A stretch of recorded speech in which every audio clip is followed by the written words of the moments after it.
Okay, welcome to Blender. So today I'm going to be showing you how to make some kitchen tiles. So I'm going to show you to begin with the old way that I used to do it, and then I'm going to show you the new way that I do it now with the newer versions because I just think it pops a lot better. So I'm going to go ahead and delete the default cube right here, and we'll go ahead and we'll get two planes. Let's go to add, we'll go to plane right here, let's go R for rotate at 90 degrees. S for scale, G, bring this up, and then I'm just going to go ahead and set this back just slightly so that the light can hit it a little bit better, and let's put this here and Shift D. Alright, so our first tile is going to be the one that I began with, and then I will go ahead and change the settings. So let's go for the first material right here. We'll go with new, so we'll call this the first. Alright, so the way that I was taught to do it, and the way that I've kind of done it for the last couple of years before doing this differently, was add in a brick texture with colour to base colour kind of thing. Oopsie, we're kind of the wrong way right here, but I guess it doesn't matter because we're putting the offset down anyway. So, got something like that with these little tiles. Let's go with brick width. Just kind of pull that down a little bit so that we've got that nice tiling going on. Alright, so the way that I was taught to do this is let's go to add. We want noise texture to begin with. And generally you would just put like one colour here into that, and then you had all these little parts coming up and stuff so that you had all this texture in the background, and then you would essentially just go ahead with a colour ramp. Place this in here. And then just kind of mess around with this a little bit. So you could go ahead, let's change these to blue or something like that. I mean, they look great, but they're not quite what I would say looks good. Let's go and just duplicate these two real quick, and then we can get the rest of this done. So this would generally be for color 2. And then you could go ahead and change this. We'll do a variant kind of thing, so you can go and change this to like a green or a turquoise or something. So yeah, that was generally how it was done, and it was pretty flat, just didn't really have that much texture. And then the next thing that I was taught to do was add a bump texture in here. So if we take all of these that we've just made, and then we go ahead and add a bump texture like in the middle somewhere with height. Come on. It's just doing its calculations at the moment. And you kind of had this kind of weird kind of setting going on. And I don't know who I learnt it from, but it's crappy. So we're going to go to the second one. So let's go ahead and just bring this to the side so you can see this side-by-side comparison right here. So the way that I do it now is let's go to new. We've got Principal BSDF. Material output right here, and what I'm going to do is let's go to add in the brick texture, and it's generally similar, but it just works so much better. So let's go ahead and put the offset off again, like we did with the last one, and we'll get those squares in just about there, I think. Scale it up.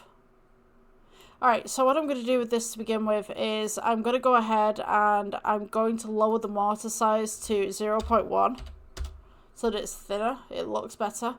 And then what I'm going to do is let's go ahead and add onto this a noise texture, but I'm going to put the noise texture in a different place. So this is not going into the brick texture, this is going into colour, and we're going to either put this into metallic or roughness.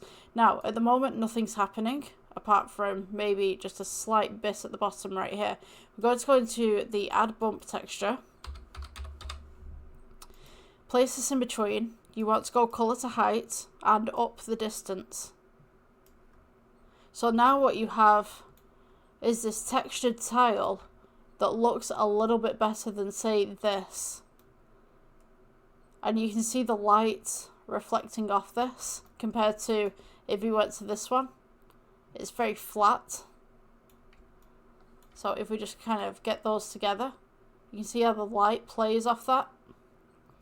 Alright, so once we've got this one, perhaps we don't want black and white, we want blue. Let's go ahead and change this.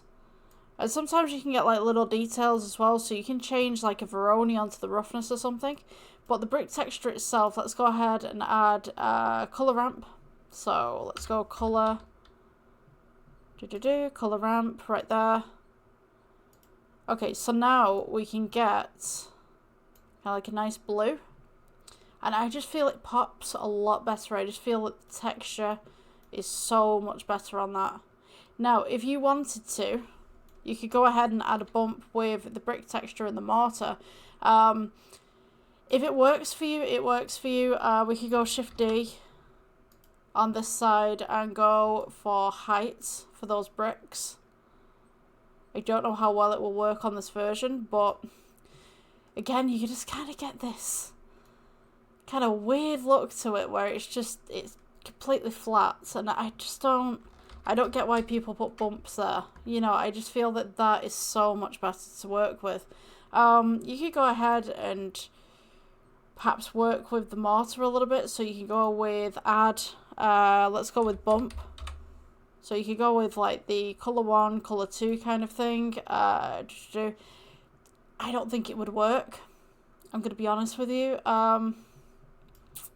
It just doesn't look right, you know what I mean?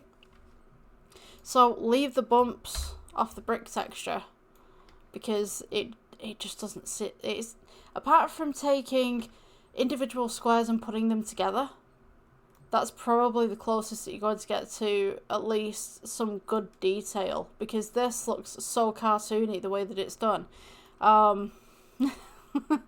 Compared to something as simple as that.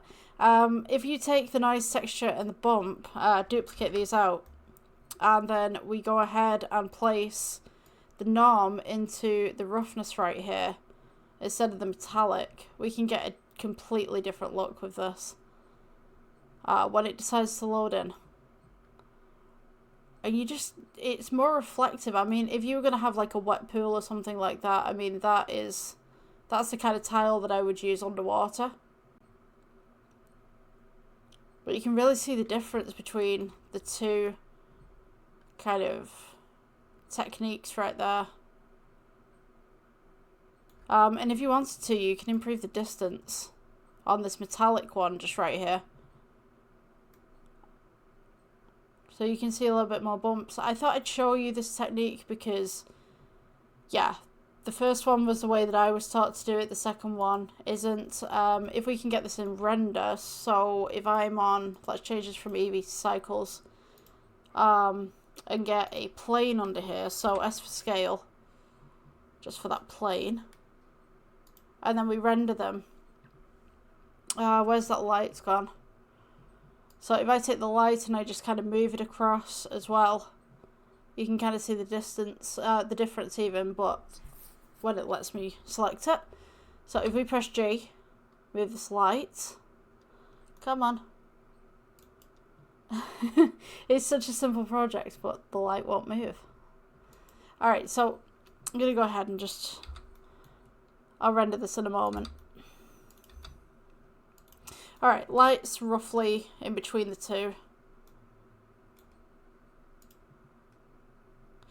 So the first one is quite flat, doesn't really have much going for it, and the second one, you can see the individual details of the tiles, and I mean, black mortar is pretty good at hiding details as well, so it's like, if you wanted to do white mortar, I would say like just go all like extreme scale kind of thing, contrast and stuff like that. Yeah, but as I said, apart from making the tiles individually, that's probably the best you're going to get with some of the programs right now, because I mean, the one on the left is super cartoony, the one on the right is as I said, the one that I would use for a project. So yeah, if you guys liked, please subscribe, and I will see you in the next one. Bye.